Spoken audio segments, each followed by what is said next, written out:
bab 1 ini kita akan membahas tentang ruang, ya. Apa itu ruang? Ruang adalah wadah, ya, dari mulai yang ada di udara, kemudian di darat, di laut, termasuk yang ada di dalam bumi, ya, di dalam tanah, ya, sebagai satu kesatuan wilayah tempat manusia dan makhluk hidup melakukan kegiatan dan memelihara kelangsungan hidupnya, ya. Kemudian ruang juga terbagi menjadi 3. Dalam bab ini dibagi menjadi 3. Yang pertama adalah tempat. Apa itu tempat? Tempat adalah bagian dari ruang, namun berbeda dengan ruang. Ya. Tempat ini lebih memiliki, bukan lebih ya, tepatnya memiliki batas. Ya, ada batas-batas tertentu. Contohnya adalah Nur Hikmah. Di Nur Hikmah terdapat TK, SD, dan SMP. Semuanya menjadi satu kesatuan. Ketika sudah di luar gerbang, maka sudah berbeda lagi namanya, berbeda lagi tempatnya. Ada giant atau ada tanah lapang sebelah kirinya, ya. Atau sebelah luar sudah daerah kampung sawah misalnya, atau di sebelah kanan daerah Kodau, ya. Kita lihat contohnya adalah SMP IT atau Nur Hikmah. Kita pakai, nah ini dia, kita maju ke SMP IT Nur Hikmah. Ayo Google, menuju SMP IT Nur Hikmah, ya, atau Nur Hikmah saja ya, nggak apa-apa juga. Ini dia Nur Hikmah. Oke, sudah terlihat ya. Nah, ini adalah Nur Hikmah. Ini gedung SD-nya, ya. Ini gedung SD, ini gedung TK, dan ini SMP. Ini namanya tempat. Dia mempunyai batasan-batasan. Nah, ini batasannya. Atau misalnya saja giant, ya. Ini udah beda tempat lagi kan? Ini giant nih. Jadi inilah yang dinamakan atau yang dimaksud dengan tempat. Berbeda dengan ruang. Nah, ruang itu semuanya, seluruhan ini adalah ruang, ya. Atau dalam kelas juga itu namanya, tulisannya sih ruang ya, tapi itu adalah tempat. Misalnya kelas Imam Syafi'i, ya, hanya di sekitar Imam Syafi'i saja gitu ya. Ini ruang atau tempat. Kemudian ada namanya lokasi, ya. Lokasi ini lebih spesifik lagi daripada tempat. Nah, lokasi ada 2, ya. Lokasi ada 2. Yang pertama adalah lokasi absolut, ya. Lokasi absolut ini berdasarkan koordinat. Nah, ini koordinat nih. Ini adalah koordinat, ini adalah koordinat. Ini koordinat. Kalau kita zoom lagi, ya, koordinatnya semakin detail, ya. Misalnya ini lintang, bujur timur, ya, 103 derajat bujur timur, 33 jam. Kalau di zoom lagi dia lebih detail lagi, ya. Nah, ini ada detailnya. 103 derajat, 34 jam, 32 menit 16 detik bujur timur, ya. Itu cara bacanya. Dan titik koordinat ini nggak mungkin berubah gitu ya. Lokasi absolut itu nggak akan berubah, dia tetap karena berdasarkan koordinat. Misalnya Indonesia di sini tadi dimulai dari Pulau W, ya, kita mulai dari lintangnya, ya, mulai dari lintang 6 derajat lintang utara, ya, 6 derajat lintang utara nih dari sini di pulau W, kemudian nanti sampai utara berarti lawannya adalah selatan, ya. Karena kita melewati garis khatulistiwa nih, ya. Jadi kita terbagi dua, sebagian ada di lintang utara, sebagian ada di lintang selatan, ya. Terakhir di sini misalnya di 11 lintang, lintang selatan. Tadi 6 derajat lintang utara sampai 11 lintang selatan, ya. Kemudian untuk bujur koordinat ininya, ya, bujur timur dan bujur baratnya misalnya, ya. Kalau tadi 6 derajat lintang utara, berarti kalau dari garis bujurnya ini koordinatnya adalah 95 derajat bujur timur, ya, 95 derajat. Berarti kesininya sampai mana, Papua, ya. Ini dia 141. Ini 141, ya. 141 bujur timur. Kenapa bujur timur juga? Karena memang kita posisinya ada di timur, ya. Pembelahnya mana nih pembelahnya? Ini barat W, ini timur E, ya. Jadi kita ada di belahan bumi timur, ya. Nah, ini garis ini adalah garis lintang, ya, yang melintang, ya. Ditarik dari kanan atau ke kiri gitu, ya, melintang, ya, yang membagi bumi. Nah, ini garis yang tengah ini adalah garis ekuator atau garis khatulistiwa, ya, yang membagi bumi menjadi dua bagian, bagian utara dan bagian selatan. Kemudian garis yang ditarik dari atas atau dari kutub utara sampai kutub selatan ini, ya, ini garis utamanya di sini prime meridian atau garis meridian, ya. Ini adalah garis bujur yang ditarik dari kutub utara menuju kutub selatan, membagi bumi menjadi dua bagian, bagian barat dan bagian timur. Garis lintang ini adalah yang menentukan iklim suatu daerah, ya, menentukan iklim suatu daerah. Lihat di sini ada garis lintang juga, ya. Ini batas ini yang dari kuning ke kuning, ini adalah daerah yang memiliki iklim tropik, ya. Tropik, ini juga tropik atau tropis, ya, tropis. Kemudian di sini subtropis, dan di atasnya lagi adalah Arktik atau kutub, ya, ini iklimnya adalah iklim kutub, ya. Kita tidak membahas nanti iklim kutub, kita hanya membahas iklim tropis saja. Ini kutub selatan, ya, berbeda. Nah, itu garis lintang adalah yang membagi atau yang menentukan iklim. Sedangkan garis bujur, ya, prime meridian ini, ya, ini yang menentukan waktu, ya, yang menentukan waktu. Setiap satu garis bujur ini, ya, itu perbedaan waktunya adalah 4 menit. Dari sini ke sini itu 4 menit. Lebih jelas lagi, ya. Nah, ini lebih jelas lagi. Perbedaan waktunya 4 menit. Ya. Kalau dikecilin lagi, ya, seperti itu.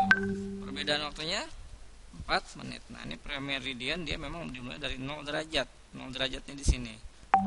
Ya, kalau itunya 0 derajatnya adalah garis ekuator, 0 derajatnya di sini.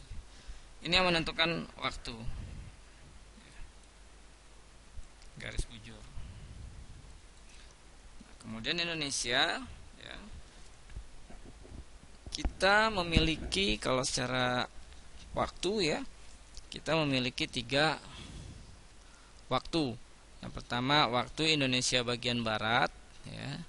Kemudian ini mulai dari Aceh sampai sini Kalimantan.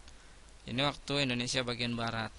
Kemudian nanti dari sini ya, dari garis ini nih sampai ke sini ya, itu waktu Indonesia bagian tengah. Dari sini sampai ke sana itu ya, sampai Papua terakhir, itu waktu Indonesia bagian timur ya, bisa dilihat di sini. Mana ya? Nah, ini dia. Ini waktu Indonesia bagian barat.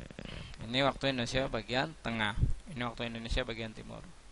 Jika di waktu di Jakarta adalah sekarang jam 7, maka nanti di Bali atau di Sulawesi pada saat yang sama jamnya adalah jam 8. Lebih sore atau lebih siang ya. Dan di sebagian timur di Papua ya, itu adalah jam 9.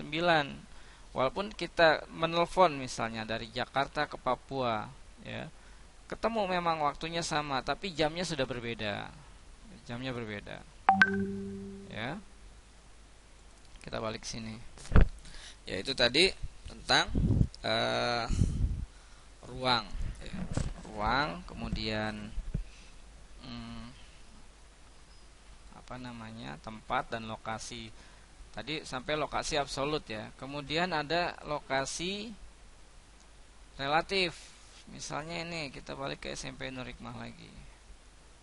Ya, kita ke SMP Nur Hikmah lagi. Tempat apa yang lebih dikenal? Misalnya ini orang belum ada yang tahu tentang SMP Nur Hikmah. Terus kemudian ada bertanya, di mana SMP Nur Hikmah? Gitu. Ketika orang menjawab, ada yang tahu itu dekat Giant. Ya, ini Giant. Ya, maka yang disebut dengan lokasi relatif adalah lokasi yang lebih dikenal. Ya, orang lebih mengenal Giant ketimbang SMP Nur Hikmah misalnya. Tapi kita tahu SMP Nur Hikmah sudah lebih terkenal. Ya. Dan Giant sudah lebih terkenalnya dengan apa? Banyak yang tutup. Ya. Misal, atau orang mau cari terminal atau rumahnya dekat terminal misalnya. Rumah kamu di mana? Oh, dekat terminal. Terminal apa? Kampung Rambutan. Itu makanya lebih dikenal adalah Kampung Rambutannya. Ya. Itu adalah lokasi relatif. Kemudian ada lagi distribusi ruang. Nah, ini distribusi ruang terlihat dalam peta ini. Ya. Nih. Ada tanda-tanda kayak masjid ya. Di sini ada masjid, ini ada masjid. Atau disebut juga penyebaran. Ya, penyebaran lokasi atau penyebaran tempat-tempat yang penting atau tempat-tempat yang khusus. Misalnya juga penyebaran gunung. Nah, ini gunung di sini nih, ada gunung di sini, ya. Ada gunung di sini, ini gunung apa nih? Gunung Selamat, ya. Ini Gunung Selamat. Ada di Jawa, ya. Ini Gunung Tampomas. Ya, jadi penyebaran gunung juga termasuk disebutnya adalah distribusi ruang, pembagian gunung. Ya. Baik, kita lanjutkan tentang kondisi geografisnya. Dalam kondisi geografis ya, kita lebih mengenal ada yang namanya peta. Ya, peta itu adalah gambar-gambar yang dilukis dalam kertas ya. Dalam kertas. Kalau ini kan bentuknya bulat seperti globe. Kalau peta itu dia lembaran ya, dalam lembaran kertas. Ya, dalam peta itu menunjukkan lokasi atau bentuk tanah, letak tanah ya. Kemudian gunung, sungai, laut dan lain-lain ya. Itu namanya peta. Ilmu yang mempelajari tentang peta disebut kartografi. Ini dia peta nih. Nah, ini dia peta. Dia lebih lembaran. Kalau ini adalah seperti globe. ya. Nah, dalam peta juga ada yang namanya atlas, ya. Bukan dalam peta tapi atlas. Atlas adalah kumpulan peta-peta yang dibukukan. Misalnya ada di peta Atlas Indonesia, ya, Atlas Indonesia.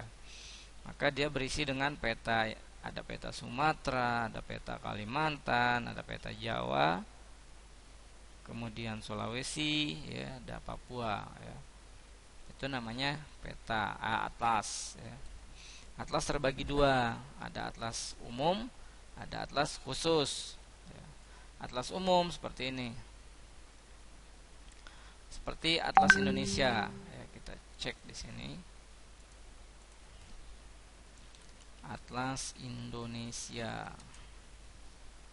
Nah, maka semuanya buku ini, ya, dibukukan berisinya peta-peta aja, peta Indonesia saja atau peta dunia, misalnya Atlas Dunia. Ya, kita lihat. Nah, ini lihat gambar. Ya, ini Atlas Dunia. Ini dia nih buku. Ya. Dan berisi hanya peta-peta dunia, negara-negara, ya. Nah, untuk atlas juga harus ada yang namanya, ya, di peta-peta ini harus ada yang namanya judul, ya. Kita cari judul dalam peta, ya. Mana ya?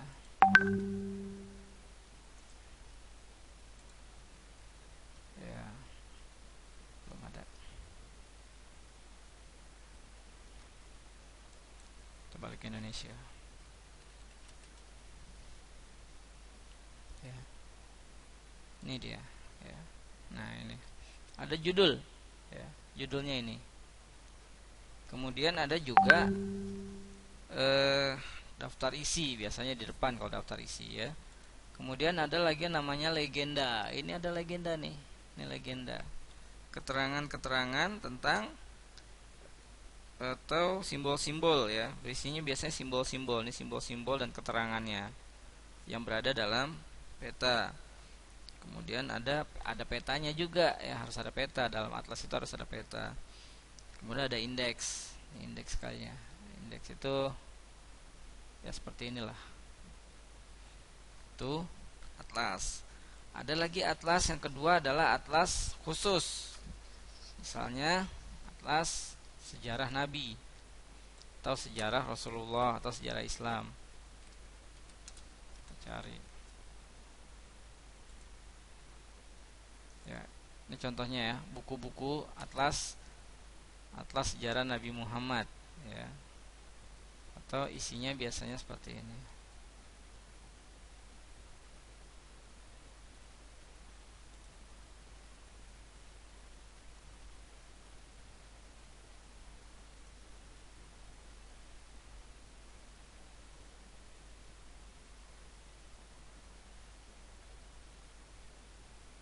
Bukan seperti ini, ya.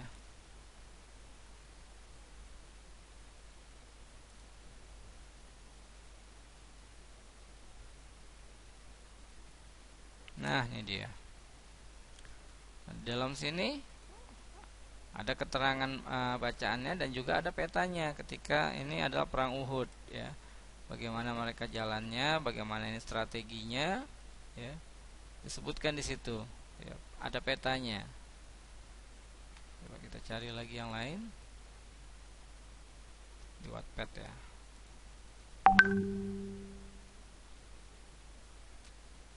Oh, bukan.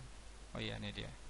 Nah, ini juga, ini atlas sejarah Nabi, di mana Rasulullah lahir, gitu, ya. Kemudian ada hijrahnya ke Madinah, terus kemudian ada Fathul Mekah, gitu kan. Nah, ini peta khusus namanya. Kita kembali ke sini, ya. Itu peta. Kalau yang globe, ya, nah itu globe yang kita lihat Google Earth ini adalah seperti globe, bisa diputar, ya.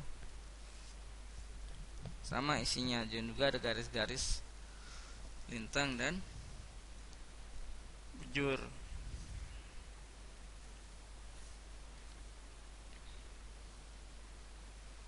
unsur-unsur peta ya, ada judul tadi sudah ya, tanda arah, kemudian ada koordinat, indeks, inset peta ya. Ada tahun pembuatan peta, simbol-simbol atau tadi legenda, dan juga ada skala peta ya, skala peta itu misalnya seperti ini skala peta nih. Ini yang ada tulisan ininya nih, ini skala nih ya, itu skalanya dari ketinggian berapa peta itu digambar ya. Berlanjut kita kepada letak dan luas dan wilayah Indonesia ya.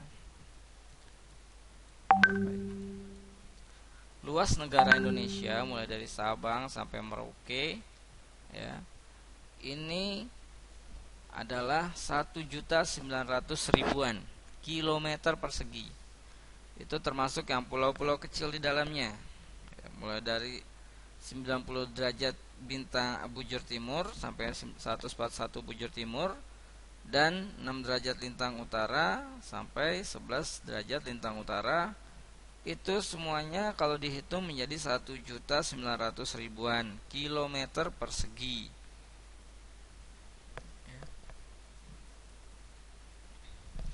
Tadi di awal Ustaz sudah sampaikan batas paling utara dan paling timur yaitu adalah Pulau W. Sedangkan bagian paling selatan adalah Pulau Rote yang ada di Nusa Tenggara Timur.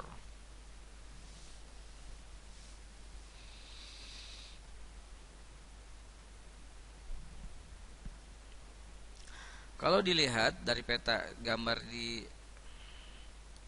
Google ini atau di Globe ini ya, kita tadi sudah sampaikan tentang iklimnya ya, iklimnya sudah, dan waktu Indonesia juga, waktunya juga pembagian waktu sudah Ustaz sampaikan tadi di awal ya, iklimnya. Nah sekarang kita bahas posisi geografis ya. Posisi geografis Indonesia ya, yang jelas banget lebih dikenal ya, kita berada di antara dua benua, benua Australia dan benua Asia ya. Juga diapit dengan dua samudra, Samudra Hindia dan Samudra Pasifik ya. Kemudian kita juga ada yang namanya lempeng ya. Kita diapit atau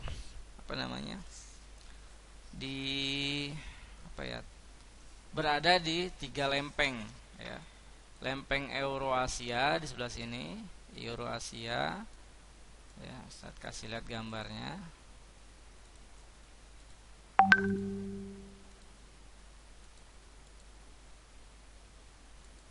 Nah, ini dia. Ini dia. Lempeng Eurasia. Kemudian di bawah sini ada lempeng India Australia, ini dia sampai Australia.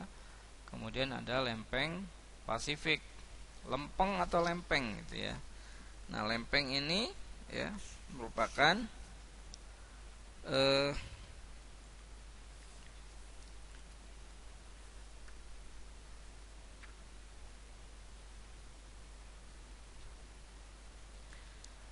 bagian permukaan bumi ya yang teratas, merupakan lapisan kerak bumi ya, paling bawah lah ya.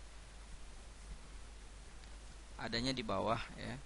Dan lempeng-lempeng ini ya, ini bisa jika mereka bertemu atau beradu, ini yang mengakibatkan gempa tektonik ya.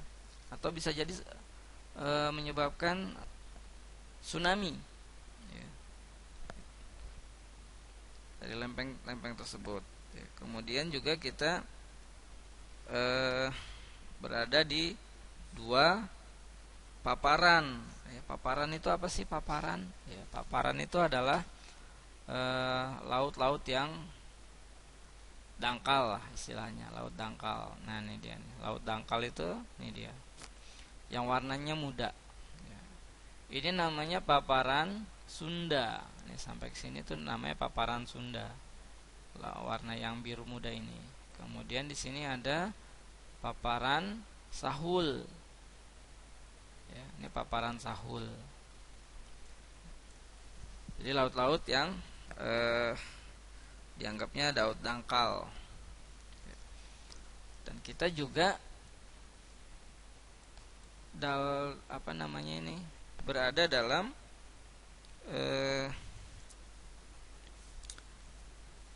deretan pegunungan, ya, deretan pegunungan bisa dilihat di sini ya, deretan pegunungan. Nah, ini dia, ya, geologi Indonesia. Ini yang warna merah ini, ya, segitiga ini, yang bentuknya seperti ini adalah gunung yang aktif, ya, gunung yang masih aktif vulkanonya, ya. Dan kita segaris. Nih, garis tuh gunung-gunung ya. Ini kalau ini masih aktif semua ya, dan bisa meletus saat kapanpun. Ini juga nih gunung ya. Ini juga nih gunung ya. Banyak banget gunungnya ya. Ini bisa meletus kapan saja dan bisa mengakibatkan gempa vulkanik namanya. Kalau ada gunung meletus pasti ada gempanya ya, namanya gempa vulkanik ya.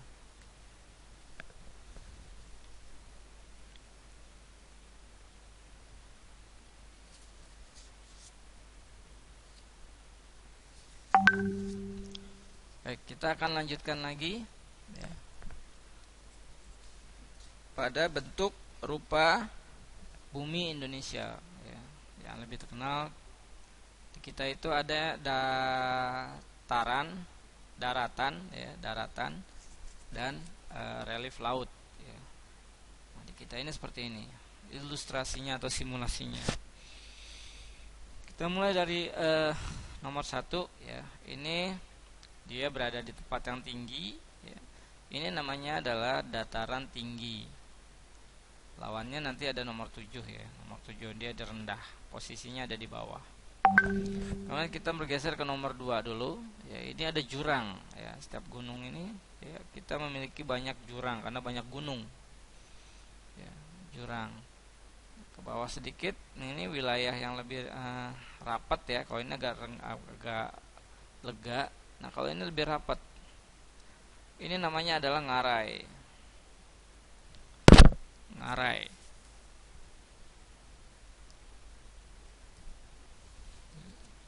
Kemudian kita ke keempat, ini lembah. Lembah ini lebih rendah ya. Seperti jurang tapi dia rendah ketimbang ini juga lembah, tapi dia lebih sempit ya. Kalau ini lebih rendah. Kemudian nomor 5 ini sungai ya, nomor 5 itu sungai, menggambarkan sungai ini yang garis ini nih, biru panjang. Ini adalah sungai. Di nomor 6 kita bisa lihat ada danau. Ya, danau di Indonesia juga banyak danau ya.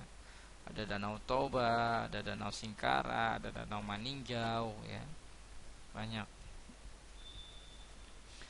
Kemudian nomor 7, nah ini adalah dataran rendah. Ini dataran tinggi, ini dataran rendah. Nomor 8 ini ada pegunungan ya. Pegunungan. Dan 9 adalah bukit ya. Apa yang membedakan bukit dengan pegunungan? Kalau bukit ya, dia tidak lebih dari, ketinggiannya tidak lebih dari 600 meter dari permukaan laut. Sedangkan kalau gunung dia di atas 600 bahkan sampai 2000-an. Kalau sampai 1500, 600 sampai 1500, dia termasuk gunung yang menengah. Ketika sudah sampai lebih dari 1500, dia dikategorikan sebagai gunung tinggi.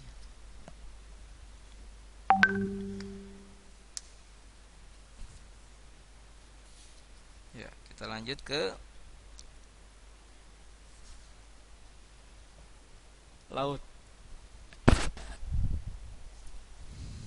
Nah, relief laut ya.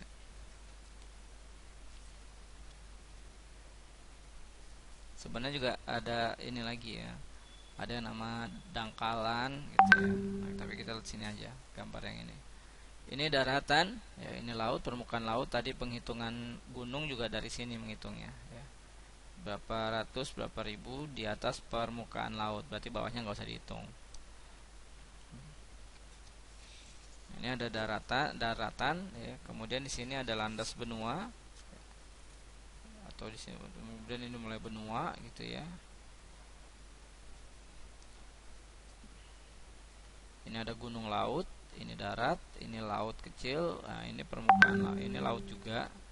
Nah kalau dari sini sampai jarak segini ini udah namanya sampai 700 meter kedalamannya ini lubuk laut.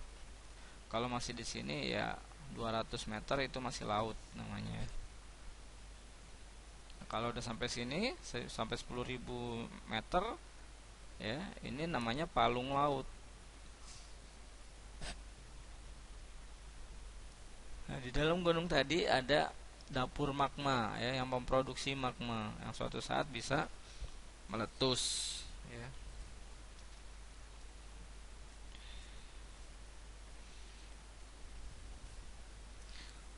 Untuk tata air, ya kita lanjut ke tata air. Dalam tata air di perairan Indonesia itu ada namanya perairan tawar. Mana ya gambarnya ya? Nah, ini perairan tawar. Oh, ini laut. Oke. Kita langsung cari saja. Salah. Ya, selanjutnya adalah tentang tata air. Ya, tata air di Indonesia. Untuk tata air ya ada macam-macam. Ya, yang pertama adalah perairan air tawar. Ya, ini perairan air tawar. Biasanya atau perairan air tawar itu yang berada di atas permukaan tanah ya. Ada di atas tanah. Ya, seperti contohnya ada danau, kemudian ada sungai, ya, ada rawa. Kalau sungai ya kita bahas danau. Ya, danau ini seperti ini danau. Ya.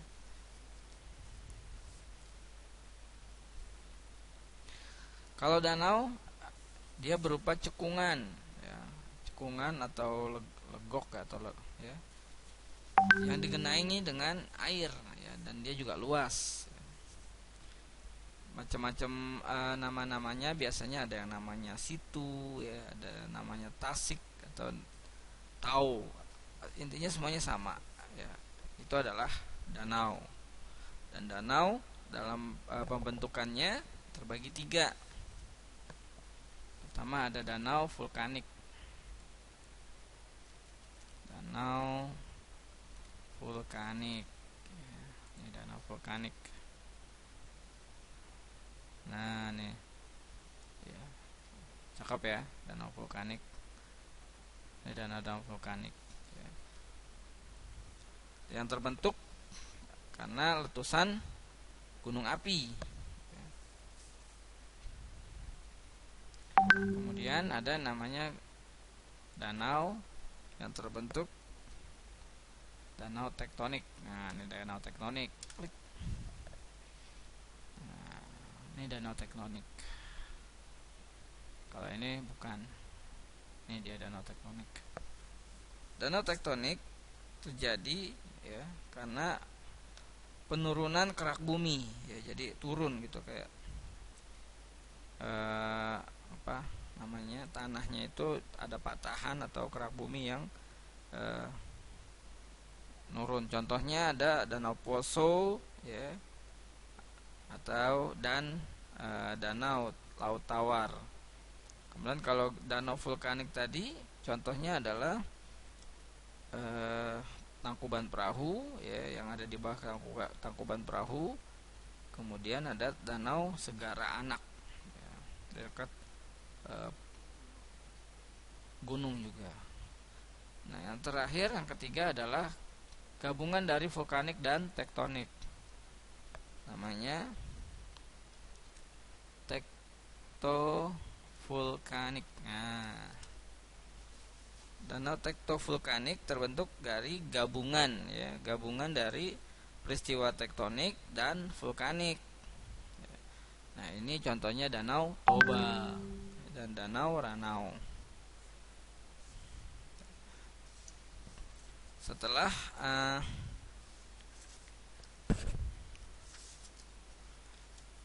ada lagi ya, ada Danau Kars. Danau Kars, coba kita lihat Danau Kars. Nah, ini Danau Kars. Apa itu Danau Kars? Danau yang terbentuk di daerah kapur, daerah-daerah berkapur. Terjadi karena batu kapur larut dan daerahnya juga cekungan, menjadi cekungan atau disebutnya dengan dolina. Dan dolina tadi, yang kapur tadi, dia menjadi kedap air, nggak bisa tembus, maka air tertampung dalam situ. Danau yang ini adalah contohnya Danau Gunung Kidul, daerah Gunung Kidul.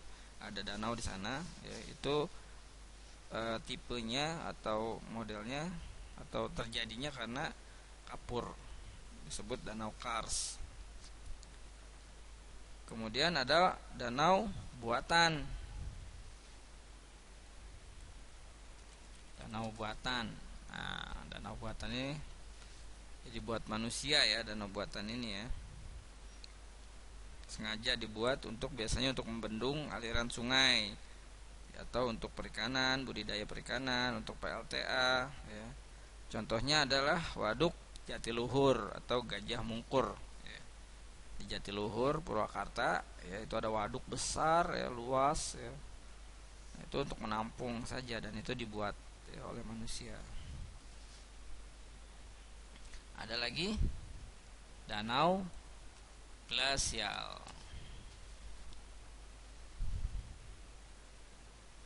Nah, danau glasial. Ini dia nih, danau glasial. Ini juga nih, glasial dan vulkanik gabungan ya. Apa itu danau glasial? Danau glasial atau danau gletser ya, terbentuk karena es mencair ya, terus menggenangi suatu cekungan. Dia cair terus tergenang gitu dalam cekungan. Misalnya Danau Michigan. Nah, ini bukan di Indonesia lagi ya. Ini bukan di Indonesia lagi. Sumber tata air yang kedua adalah setelah danau ada rawa. Nah, rawa. Apa itu rawa?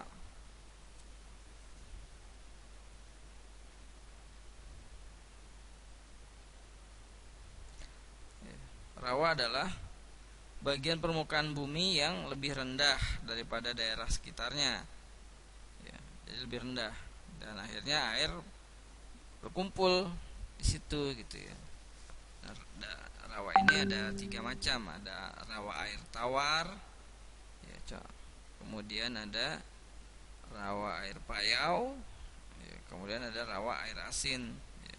Kalau yang air tawar biasanya karena ya bentuk-bentuk airnya aja, rasa-rasa airnya saja gitu ya. Tawar biasa, atau payau sedikit penggabungan antara air laut gitu ya. Dan asin, kalau asin ini udah banyak air lautnya gitu ya. Itu rawa. Kemudian ada sungai. Sungai. Nah, ini sungai ya, mengalir panjang itu adalah sungai. Sungai adalah aliran air yang secara alami mengalir dari daerah tinggi ke daerah yang rendah ya. Terus kemudian dia memanjang sampai ke laut. Sungai ada beberapa macam ya. Yang pertama ada sungai hujan ya, airnya berasal dari hujan. Kemudian air glacier, ini berasal dari es yang mencair ya. Kemudian ada campuran, ada yang dari es mencair dan juga terdapat dari hujan. Ini contohnya ada di Papua, yaitu Sungai Digul. Kemudian ada Sungai Mamberamo. Ini gabungan dari sungai hujan, air hujan, dan air glacier.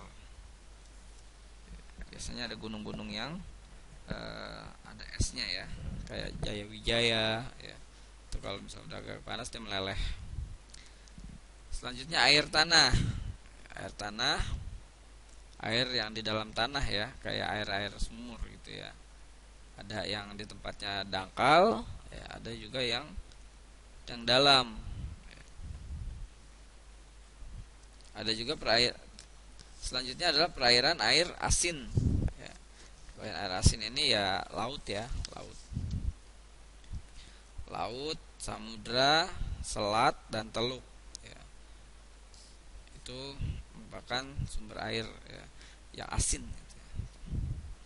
Selanjutnya tanah. Nah ini tanah nih. Kita di Indonesia itu banyak macam tanah. Ada namanya tanah aluvial. Aluvial, ini dia aluvial. Apa itu tanah aluvial? Ya, tanah yang terbentuk dari hasil pengendapan di tempat-tempat yang lebih rendah. Jenis tanah ini berasal dari hasil erosi ya. Dari hasil erosi ya, biasa di pegunungan, perbukitan. Bisa ada tanah yang erosi itu turun gitu ya. Itu tanah aluvial. Lembah gitu ya. Kemudian ada tanah andosol. Tanah andosol. Andosol. Nah, tanah andosol adalah tanah yang umumnya berwarna gelap. Gelap ya, warnanya agak gelap. Terus dia terbentuk dari material gunung berapi ya, yang sudah mulai proses pelapukan. Jadi agak gelap dia, sedikit liat dan berpasir. Tanah andosol ini banyak di Pulau Jawa ya, Nusa Tenggara, Sulawesi, Maluku ya. Ini andosol.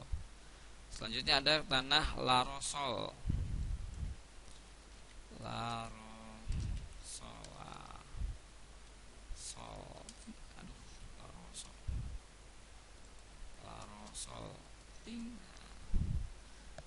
Mana dia? Larosol. Enter. Nah, ini agak merah ya. Tanah larosol ini berasal dari erupsi gunung berapi. Lebih kemerahan atau kekuningan warnanya ya. Dari erupsi ya, masih erupsi terus dia menjadi tanah. Kemudian ada tanah regosol.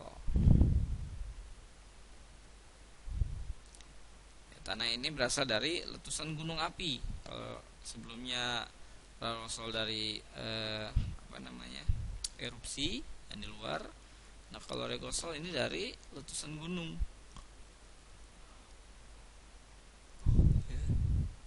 Dia teksturnya kasar ya, warnanya abu-abu ya, lebih keabu-abuan, kekuningan. Tanah ini tuh nggak kurang subur lah ya, kandungan organiknya sedikit. Ada lagi tanah organosol.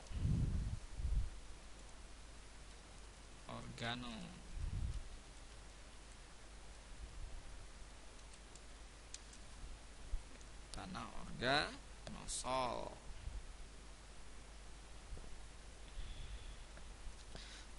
Nah itu ya, gambarnya udah keluar. Tanah organosol ini tanah gambut ya, tanah gambut ya, terbentuknya dari bahan-bahan organik. Tadi mungkin tadi tanah-tanah organik. Dan selanjutnya ada tanah litosol. Tanah litosol dari batu-batu nih ya. Tanah-tanah batu nih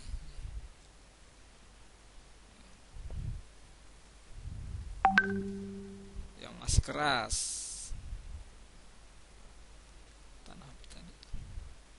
Tanah litosol ya. Dia belum lapuk ya, jadi masih keras dia.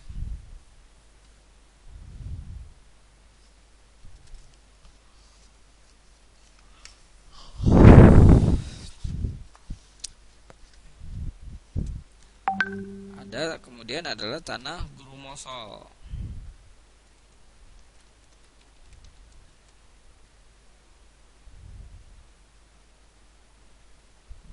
Tanah grumosol terbentuk dari batuan kapur, ya, dan hasil letusan gunung api.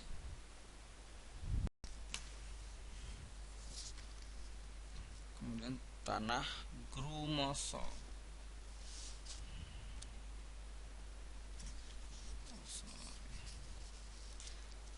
Setelah tanah grumosol atau tanah berat, ya, ada tanah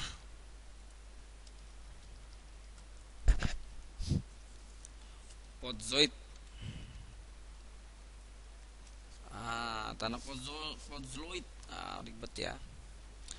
Ya, tanah ini terbentuk di daerah yang memiliki hujan yang tinggi, yang, ya, jadi lebih tinggi hujannya. Biasanya tanah ini adanya di pegunungan yang curah hujannya tinggi.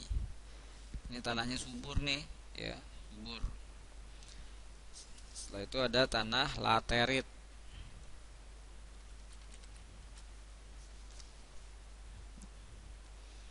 Tanah laterit ini terbentuk dari unsur-unsur hara yang ada dalam tanah.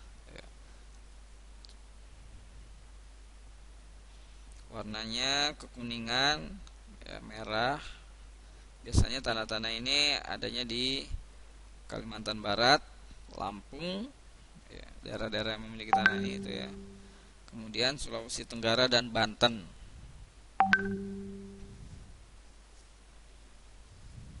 Next, tanah Mediteran. Mediteran. Kayak kapur ya. Ya, memang kapur. Tanah Mediteran itu kapur. Terbentuknya dari kapur. Ya, dan memiliki kandungan organik yang rendah, ya. Kandungannya rendah, nggak subur, ya. Tapi masih cocok sih buat tanaman. Biasanya tanaman jati, ya. Nah, tanah ini adanya di Jawa Tengah, Jawa Timur, Nusa Tenggara, dan Maluku. Kemudian yang terakhir ada tanah humus. Humus. Nah, ini humus nih. Kayak apa namanya? Kayak ini ya. Kayak ya humus apa sih? Lupa namanya. Tanah ini berasal dari tumbuh-tumbuhan nih. Ya, dari tumbuh-tumbuhan. Kayak lumut ya, Allah mau sebut lumut lupa. Ya, kayak lumut ya. Berasal dari tumbuh-tumbuhan ya yang sudah busuk ya. Terus ada daun-daun jatuh gitu kan, mati, busuk, jadi deh tuh tanah humus ya. Oke, sampai sini dulu ya penjelasan tentang Indonesia ya. Insyaallah minggu depan kita lanjut dengan flora ya. Insyaallah kita lanjut dengan materi selanjutnya. Assalamualaikum warahmatullahi wabarakatuh.